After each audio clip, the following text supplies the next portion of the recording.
This is Smoking Dave, and you're listening to a man that wishes he went to Weed High School. It's the Kevin Friedman Show.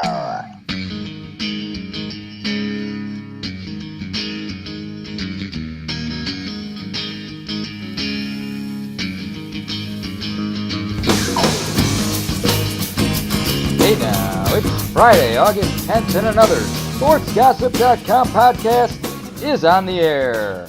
I'm your host, Kevin Friedman, along with my announcer, Smokin' Dave, and together we will bring you 10 of the hottest stories off the SportsGossip.com website. Dave, can you believe there's an actual high school called Weed High School? I can believe it. I went to Heroin High. Knowing you, I'm not shocked. Now give us that first story. Saquon Barkley's first carry in the NFL goes for 39 yards. The New York Giants rookie running back and second overall pick had an impressive start to his NFL career as he bursted for 39 yards on his first carry. He finished the game with a total of 5 carries and 43 yards, so his next 4 carries were obviously not too impressive. But if you saw his 39-yard run, you can definitely see why the Giants drafted him second overall. And I think it's safe to say Saquon will be going very high in many fantasy football drafts. Now, Dave, what's next? Baker Mayfield threw his first NFL touchdown in his first preseason action. Well, not only was Saquon Barkley impressive in that game, but the first overall pick, Baker Mayfield, was very solid for the Cleveland Browns. He went 11-20 for 212 yards and 2 touchdowns, and he also showed his running ability, having a couple of key first down runs. Obviously, it's still very early, but it looks like Cleveland has a pretty solid quarterback, which nobody has been able to say since the days of Bernie Kosar. So while they might have lost LeBron, at least Cleveland fans can now have a little hope in their soon-to-be new starting quarterback, Baker Mayfield. Dave, what's next? Dez Bryant says he will visit the Browns next week. Well, it looks like Dez Bryant was also impressed with Baker Mayfield because in the middle of the game he tweeted saying he will be visiting the Browns next week. Now, I've said it before, I think Dez should try and sign with a team that has a more experienced quarterback. But if he does sign with the Browns and you team him with Jarvis Landry, it does give Cleveland a pretty dangerous receiving core. And who knows, if Baker Mayfield is as good as he looked last night, then maybe Cleveland can do some actual damage in the weak AFC this year. Now, Dave, what's next? It's safe to say Josh Allen isn't ready to start in the NFL. Well, I'll be honest, this headline's a little unfair. Allen was 9-19 for 116 yards and a touchdown in his debut. He did make a couple of bonehead rookie plays, but that's got to be expected. It's his first game ever. That being said, he didn't have any picks. He actually had one nice touchdown pass. And let's be honest, most of the NFL quarterbacks stink anyways, so even if Allen is average, he's still better than half of them. We'll see how he does in his second preseason game, but as far as I saw, he does look NFL ready. Now, Dave, what's next? Mitch Trubisky got punked by his backup QB, Chase Daniel. Yes, you can go to sportsgossip.com to watch a video of the Bears quarterback signing autographs to the crowd, and his backup QB Chase Daniels snuck into the crowd, put on sunglasses and a hat, and asked Trubisky to sign his jersey. Once he realized it was him, he started cracking up, and again, you can watch the video at sportsgossip.com. As far as Trubisky on the field last night, he only played 2 series, only threw 4 passes, 2 of his balls were dropped, and if you ask me, he needed to play a lot more. They pulled him with 2 minutes to go in the first quarter, and they're acting like he's a veteran quarterback. But he's not. Guy needs experience, and he needs to be on the field, and he should have been left out there at least the first half. But he only played 2 series, and as a Bears fan, it was pretty disappointing. And that's 5 stories down. We got 5 to go, but we got to take a break. So we'll be back right after this. Miloshk, this is Ivan Babushka of Ivan Babushka's Dining Emporium, and I'm here to tell you one thing. Hit it! I eat Vatrushka, and I eat it at Ivan's Dining Emporium. I eat Vatrushka, and I eat it at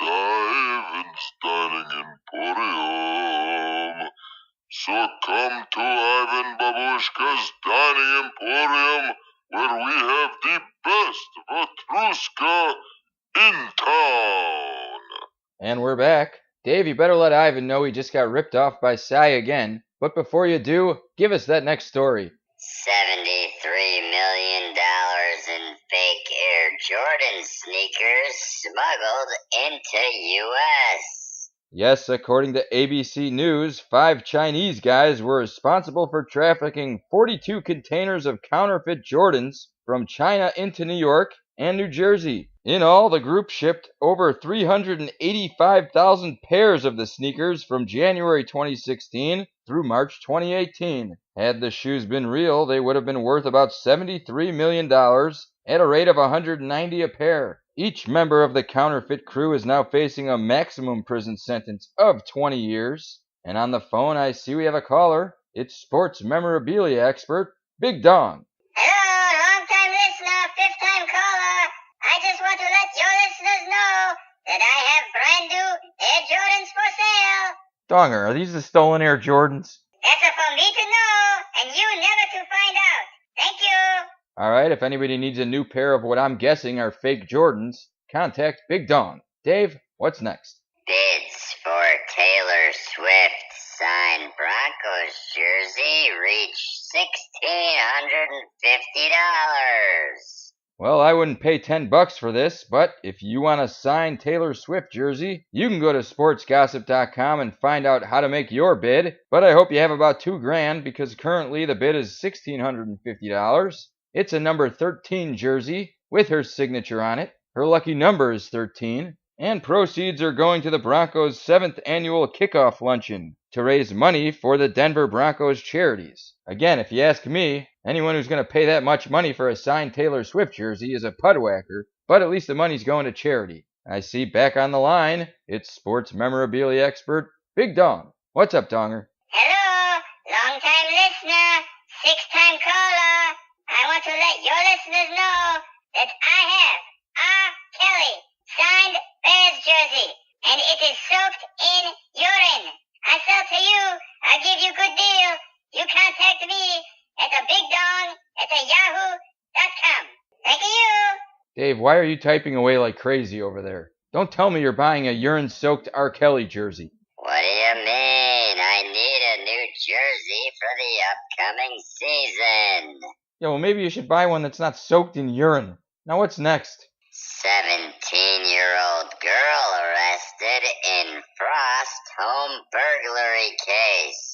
Yes, a 17-year-old girl has been arrested in connection with the burglary reported last month at the home of Nebraska football coach Scott Frost. One pair of Nike shoes were recovered after police interviewed the juvenile, whose name was not released. She's being held at the city's Youth Attention Center as the investigation remains active. More arrests are possible. 5 pairs of shoes, a signed UFC helmet, and other memorabilia with a total value of approximately $50,000 were still believed to be missing as the investigation took shape. Ugh, he's back on the phone again. It's sports memorabilia expert, Big Dong. Hello, long-time listener, seventh-time caller.